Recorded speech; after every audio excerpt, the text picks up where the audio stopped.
பெண் குழந்தைகளை தனியாக தூங்க வைப்பது சரியா? இது பல பெற்றோருக்கு குழப்பமாக இருக்கும் ஒரு முக்கியமான கேள்வி. இந்த விஷயத்தில் இஸ்லாம் தெளிவான வழிகாட்டுதலை வழங்குகிறது. குர்ஆன் மற்றும் ஹதீஸ் அடிப்படையில் விளக்கம். இஸ்லாம் குழந்தைகளின் பாதுகாப்பையும் நாணத்தையும் ஹயா மிக முக்கியமாக கருதுகிறது. நபி முகமது ஸல்லல்லாஹு அலைஹி வஸல்லம் அவர்கள் கூறினார்கள், உங்கள் குழந்தைகள் 7 வயதான போது தொழுகையை கற்றுக் கொடுக்குங்கள்.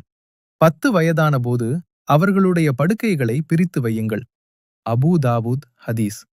இந்த ஹதீஸ் சொல்லும் முக்கிய கருத்து என்ன? 7 வயது வரை குழந்தைகள் பெற்றோருடன் அல்லது சகோதரங்களுடன் தூங்கலாம்.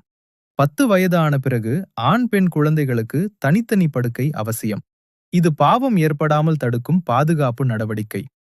பெண் குழந்தைகளுக்கு இது ஏன் முக்கியம்? பெண் குழந்தைகளின் உடல் மற்றும் மன பாதுகாப்பு, அவர்களின் நாணம், ஹயா காக்க, தவறான பழக்கங்கள் உருவாகாமல் தடுக்க, இளம் வயதிலேயே ஒழுக்கம் கற்றுக் கொடுப்பதற்காக. இஸ்லாம் அச்சப்படுத்துவதற்காக அல்ல, பாதுகாப்பதற்காக இந்த வழிகாட்டுதலை வழங்குகிறது. பெற்றோருக்கான முக்கிய அறிவுரை.